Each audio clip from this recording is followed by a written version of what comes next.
Welcome back to another episode of the Reverse Mentor Lab. Jens, it's good to be back recording with you. Hello. Welcome back. Yes, great to be here. How are you doing? Yeah, I'm good. Looking forward to the guest that we've got lined up today. She's a phenomenal thinker, and I'm sure is going to drop a lot of nuggets. And I know you've chatted to her before. Yeah, she's a real modern HR expert. So someone who has way more background than the two of us, and it's really cool. But for those who have never been on this podcast and just trying to listen to the first 2 minutes, so we try to keep you engaged. No, let's be serious.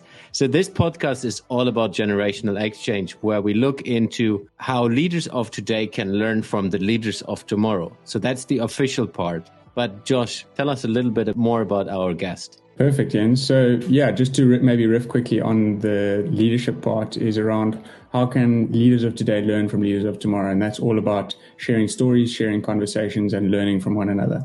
And a big part of that is HR and people. So today we've got Annissa Deshpande.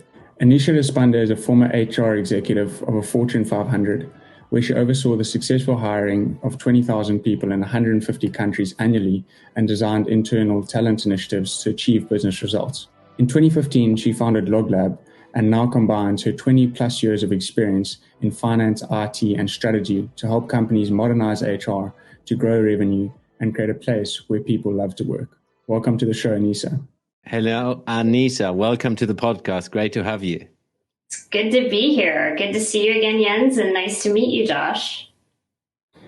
Yeah, Annissa, awesome to be recording with you, and thanks so much for making some time zone differences for us and allowing us in the afternoon and the morning for you. So the start of your day, and Jens and I are tapering down our day. But great to meet you, and awesome to have you on an episode of the Reverse Mentor Lab. Yes, and it's super great to have an HR professional who is already looking into the future and working with the future, because we are all about the generational exchange of organizations and people in general. And I'm pretty sure we will have some amazing insights from you as well, from your book, which we will touch later on. No pressure. But yeah, of course not.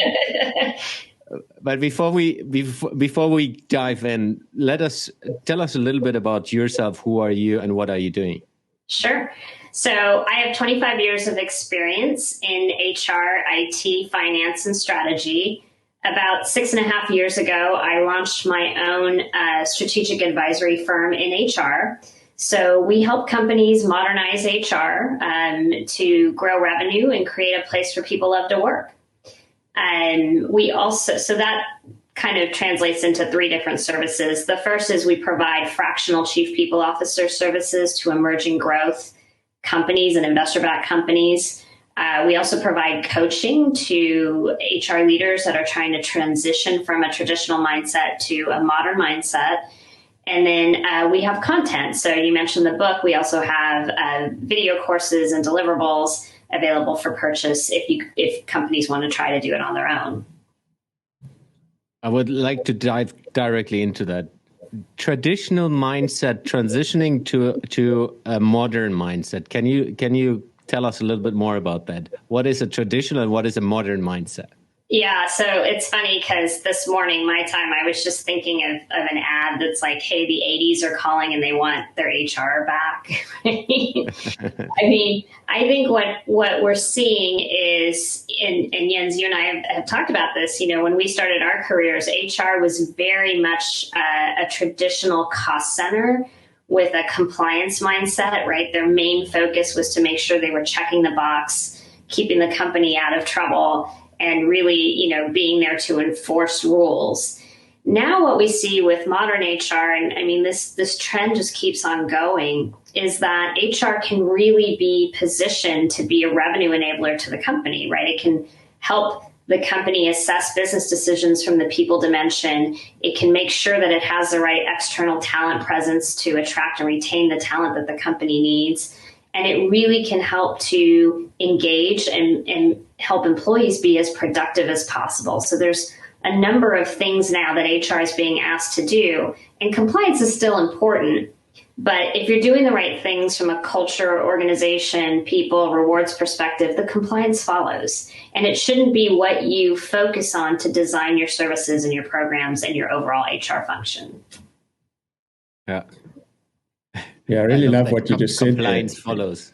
Yes. Compliance follows. I was about to also pull on that thread, Jens, and you said it's quite fascinating the way that you sort of framed that between traditional and moving towards modern. And it reminds me of when I started out my career in my early days. I had a mentor who worked he was the chief HR officer, but also the chief marketing officer. And a lot of people at the time thought, how on earth can you combine HR and marketing? And his response was, well, they're both to do with people. And if you think about what that means in terms of the compliance follows, you make people happy, allow them to do their best work, you can unlock extraordinary value for an organization.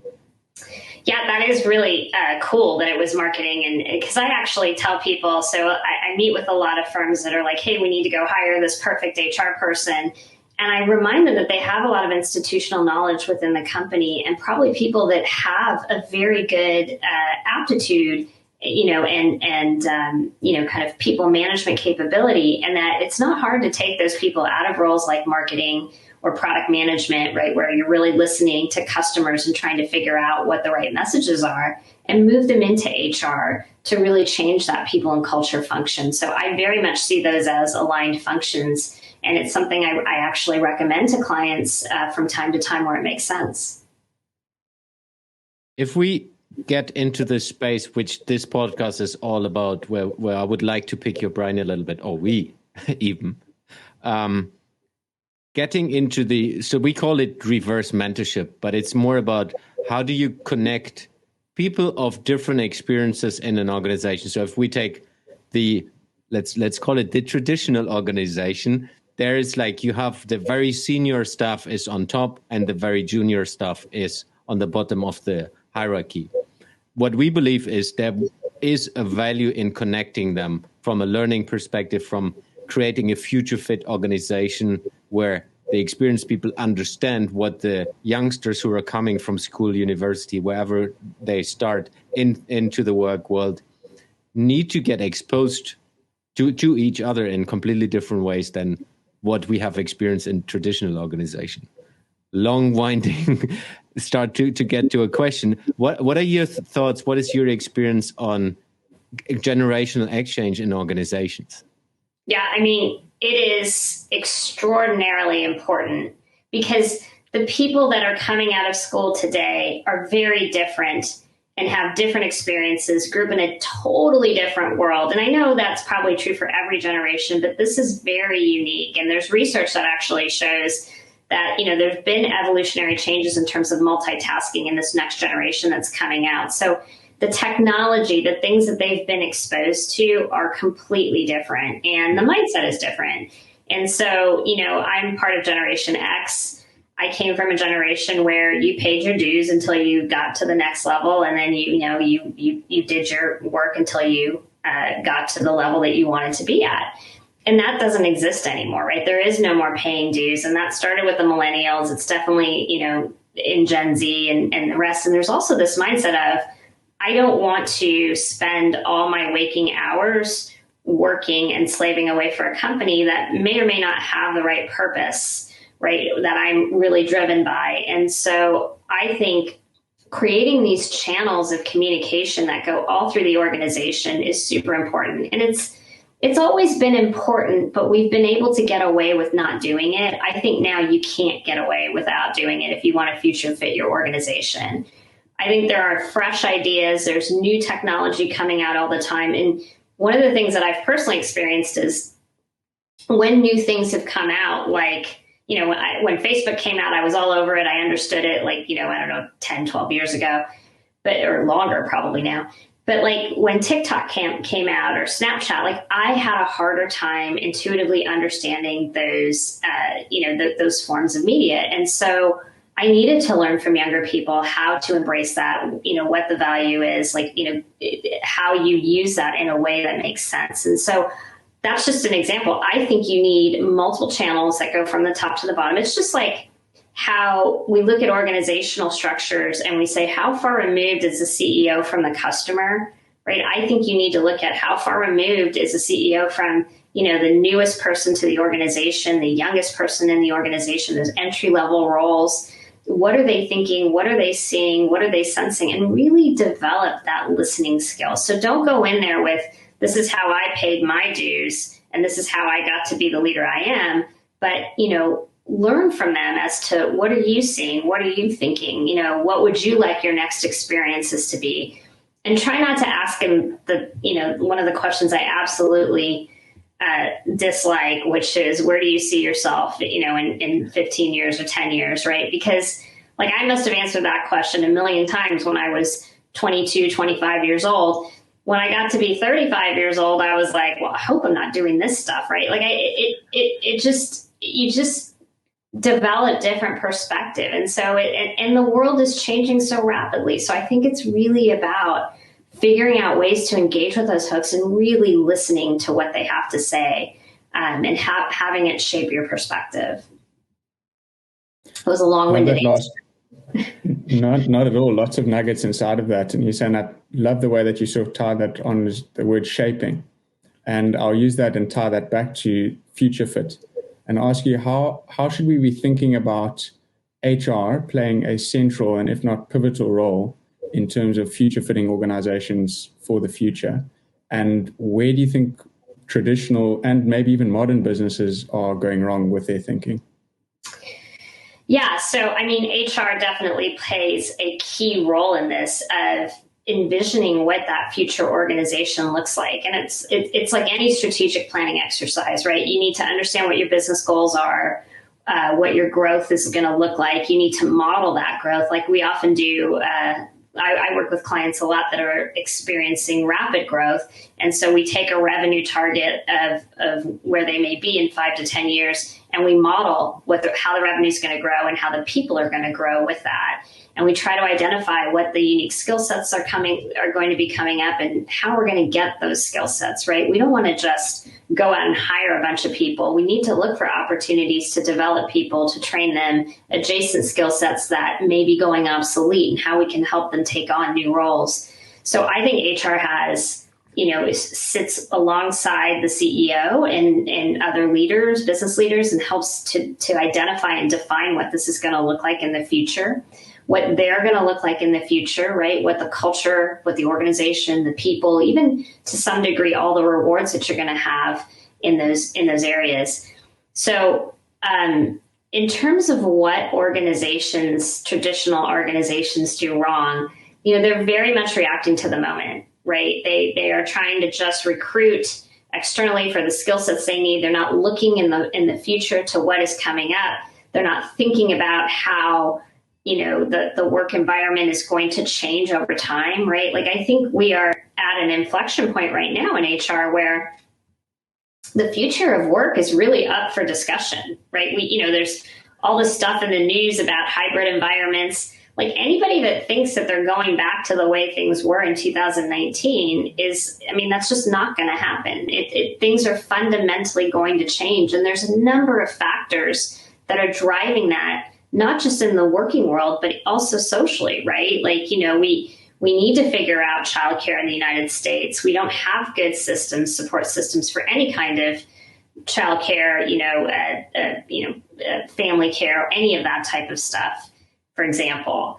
There are environmental concerns with all these people flying and driving, right? It's creating these climate issues, and this next generation is really engaged in those issues and wants to make a change. So we have to be smarter about how we get work done, how we enable work and life to come together. And I think modern organizations are already thinking about that and trying to figure out, what does the future of work look like?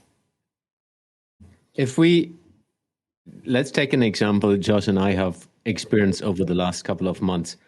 We talk to companies and expose executives and not for selling something. So it's more challenging them a little bit and trying to understand, let's say it like this, that sounds better.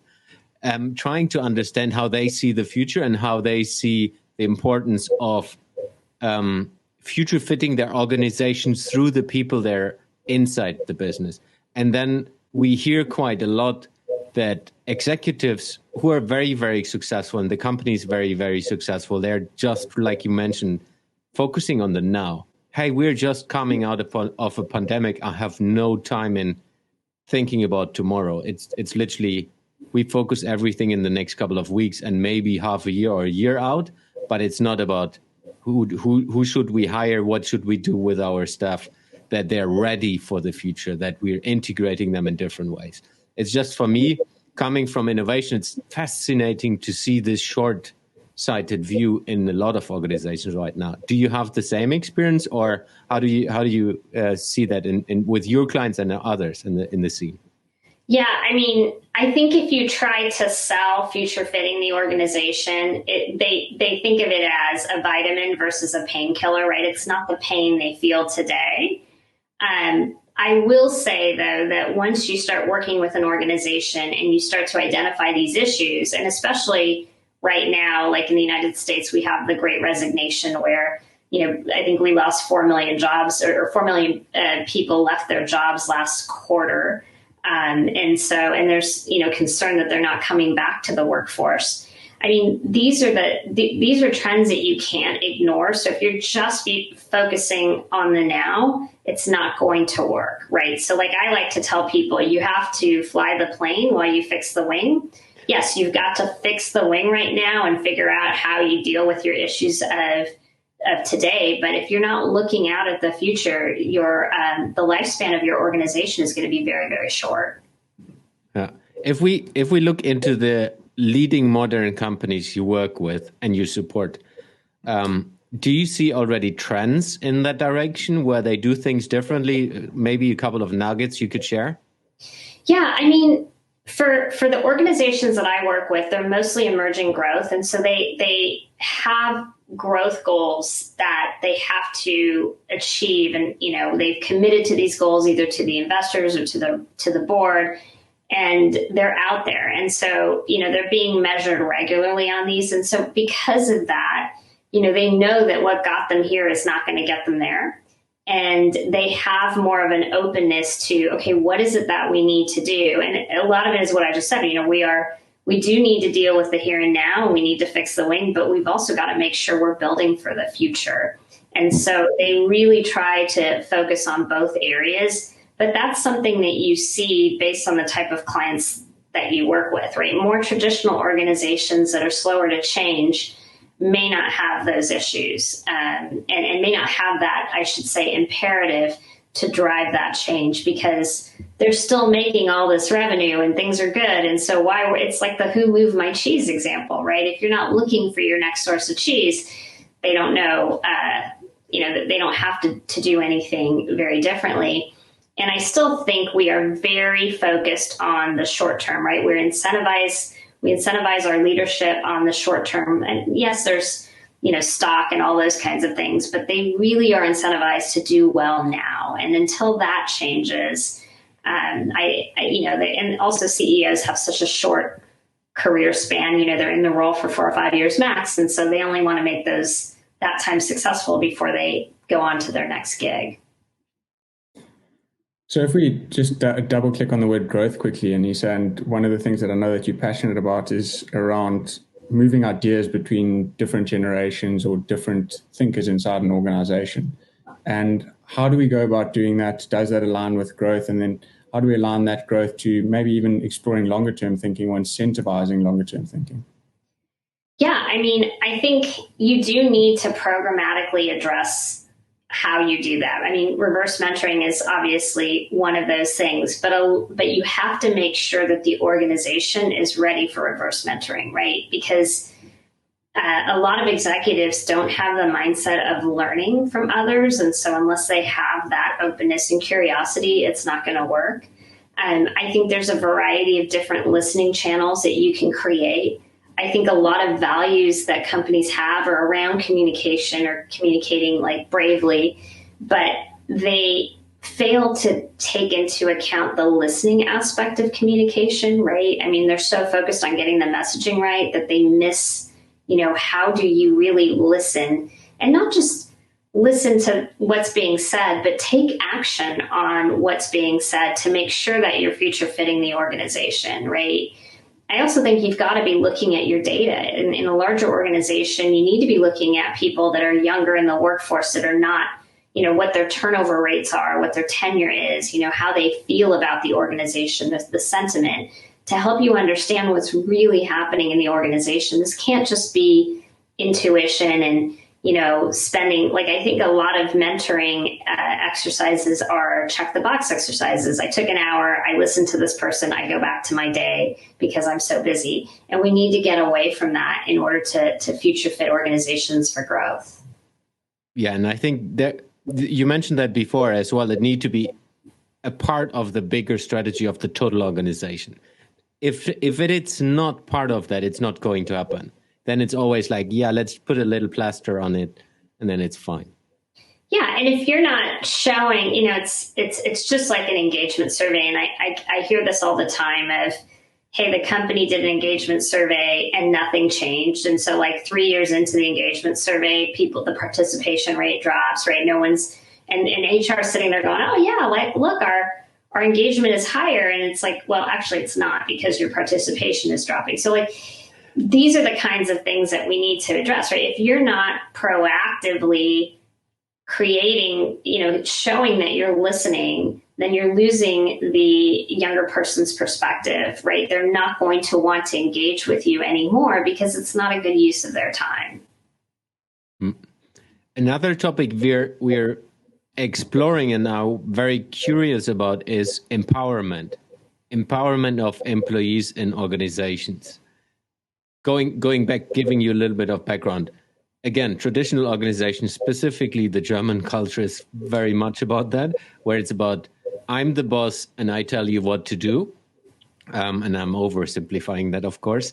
Do you believe that's going to be different if we want to be in an environment that's very agile, very, very change adaptive going forward, where you can't always depend on one leader who is taking all decisions? Or what is your view on that?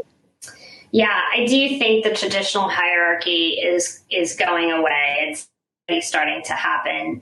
I think you're going to see more team-based environments where companies are using, are crowdsourcing solutions, are understanding what people are willing to do or getting the best ideas across a variety of areas before coming up with the right answer. And I even saw this during the pandemic. I advised a lot of my clients before they, to not make decisions in a vacuum, right? We had never been through a pandemic before. And I mean, unless you're like 103 years old, right? I mean, nobody had really been in a pandemic before. So, rather than just kind of sitting with the executive leaders and making decisions, to bring in the workforce and to let them know and be really honest with them and get ideas from them. And so from some of the CEOs I work with, especially smaller companies, they went back to the workforce and said, hey, we don't want to do layoffs. What are some creative options that we can do to make sure people stay employed? And in some cases, it was like, hey, everyone will take a 10% pay cut, right? I think getting the best ideas out of the workforce and figuring out what they're willing to commit to, you'd be surprised at how many people were willing to take a 10% pay cut to save jobs, right? Rather than see their colleagues be put, out on the street during a pandemic. So I just think there's a lot of opportunities to think that way. And I saw a lot of clients do that. I encouraged a lot of clients to do that during the pandemic. And so I think that we've started that trend, and now we're going to see more and more of it as we move forward, especially given the number of generations that we have in the workforce and how they all interact with each other. Yeah, and I guess if you start doing that, it's hard to go back. So if you start to open up to say, hey, now I'm involving you, next time, no, I don't, I guess you will have a little bit of trouble in an organization. Absolutely. And so many organizations want this value of transparency. They're like, oh, we're a transparent organization. Well, that's what a transparent organization does, right? It goes back to the workforce and says, here are the business issues we're facing. What are the things you guys think we should be doing to resolve them?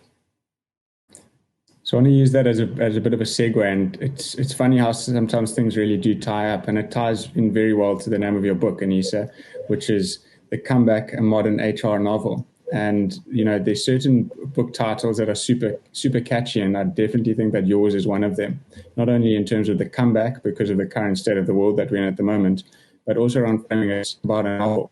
and implying that it's a story, it's something that develops over time. So I'm not going to talk too much longer, but why don't you tell us a bit about that and what got you to, or inspired you rather, to write this book as well? Yeah, so it was interesting. It was probably about April 2020, and we were in lockdown here in California, and I was working, but I had a lot of time when I wasn't working, and I was tired of binge watching TV. So I suddenly got this idea in my head to write this book, and it is a combination of all the stories and anecdotes and data points that I have told over time to potential clients to get them to understand modern HR. And what was happening is I would tell the story and they would be like, oh, that's interesting. It's even compelling, but they didn't fully understand it. And what the book allowed me to do was trace a journey of somebody of a business that's really struggling, that has a business problem, a new competitor entering into the market, and how the CEO is able to get, operations, sales, R&D, aligned to fixing this problem, but is struggling with the people aspects of it. And so really good HR leader who is just maybe not focused on the right things. And so they bring in a coach to help her and really shift her mindset from the traditional mindset to the modern HR mindset. And so it's her journey and the business's journey as they shore up and work to change their strategy. They're doing a little bit of fixing the wing while flying the plane. To modernize their HR function and ultimately have a successful business. It's awesome. And yeah, I'll be honest with the podcast listeners. I haven't read this book yet, but I've added it to my reading list, as I said before we started recording. But Annissa, what you just mentioned there, the word shift is, I think a lot of people are thinking about how do we shift, what do we shift, and why do we go about shifting it? And throughout this conversation and the discussion that we've had today, there's really a strong emphasis on people, understanding maybe their motivations in terms of why they want to work and how they want to work. What are some of the key things that we should be thinking about shifting, maybe from a generational perspective, to allow this generational learning to happen inside organizations? Well, first of all, I think people have to open up their mindset, right? We talk about a growth mindset or a fixed mindset. If you have a fixed mindset in today's world, it's going to be very difficult. And a fixed mindset is going to prevent you from thinking about or even engaging with people who have a different perspective and thinking about how that impacts the working world. So you need to identify those people that really have that growth mindset, are in a position where they can drive change, and we'll take the time to sit down with folks and really understand what's happening. And I think you could even build task forces, right, of different types of generations to come up with what the solutions are. I don't think this is all on leadership to define. A lot of my clients have put together modern work task forces, which are groups of people from various areas of the business, various generations, that come together and try to think about, okay, what works for everyone? But I think the most important thing is not to get stuck in my experience is your experience, and that's something we see a lot of. You may call it a lack of empathy or a lack of desire to understand that someone may have a different experience, but this is a very common thing that happens, especially in the working world. And where people may be more open in their personal life, for some reason in the working world, there's this mindset of, I paid my dues, and so now, you need to pay your dues. It just doesn't come to you. And we have to move away from that and really figure out how to challenge ourselves as to what the future could look like. I would like to take that and get a little bit of understanding of your perspective on the young people coming into the workforce right now. Do you have any tips for them on how they could be taking maybe smart moves, opening a conversation, doing really like learning the way of how they can grow in an organization, not to push their way? And it's more about like, how can they learn different skills and do the first steps into an organization which makes their life easier? Yeah, I mean, just like the generations that have been in the workforce for a bit need to have a growth mindset. So do the people coming in, right? I mean, we do need to meet in the middle, and they need to try to understand the culture of the organization and try to figure out how, like, they need to build relationships. They can't just come in with, this is their perspective and we all need to adjust to it. They need to think about, okay, well, how am I going to fit into this organization? You know, what do I see that needs to change? And think of creative ways to build relationships and talk about the things that, you know, need to change. Look, every organization has dysfunction. We can't pretend like that doesn't. It's like a family. Every family has dysfunction, and it will always have dysfunction, right? You can maybe deal with some of the bigger issues or resolve some of the bigger dysfunctions, but you're always going to have little ones. And that's true of organizations too. And so I think it's just recognizing and helping the company understand, you know, how do you communicate, like identifying these dysfunctions, building the right relationships to talk about them, and help to drive change across the organization. You know, explain the implications of not changing some of these things that we're seeing. So I think it's on both sides, absolutely. And I give the same advice to the people that have been at the company for a while to the people coming in. It's about listening and learning on both sides. Yeah, I love the framing that you used there, the risk of not changing. And I think if anything's, you know, become abundantly clear over the last 24 months, we ran the risk of not giving change enough thought and enough awareness in terms of our ability to adapt to different environments and to work in different spaces as well. And so, Annissa, you've been super generous with your time and sort of looking to draw the conversation to a close. As we sort of ask our guests in the Reverse Mentor Lab to either leave a bit of a challenge or a point of inspiration for the listeners. So if you can share what you've got in store for us today. Yeah, so I have a very simple one. And I think that we all need to embrace kindness. And it's so simple, right? When I say it, yet we all struggle with it. I mean, all of us do. It's just so many things are happening. But I really think everything that we've talked about today in terms of bridging this gap, this generation gap, thinking of the future, it starts with kindness, right? Assuming that everyone has good intent, everyone wants to do the right thing, everyone comes from a good place. And figuring out how, you know, you use that kindness to understand other people's experiences and to build new experiences based on that. So something so simple yet so hard to implement is my call to action. And I think it'll make the world a better place. Yeah, I agree. Love that. Annissa, how can people reach out to you and where can people find you? Yeah, so the best place to find me is my website, lōglab.net. You can also connect with me on LinkedIn, Annissa Deshpande, and I'm on Twitter, Annissa D. Yeah, and we will link that, of course, as well into the show notes so people can click through straight away. Annissa, thank you very much for your time. It was a pleasure to have you on this show and see you hopefully someday in person. Yes, I would love it. Thank you, guys. Thanks for listening and joining us on the journey that is the Reverse Mentor Lab. If anything fascinated you in the discussion that we had today, you're welcome to set up a 15-minute coffee chat with us.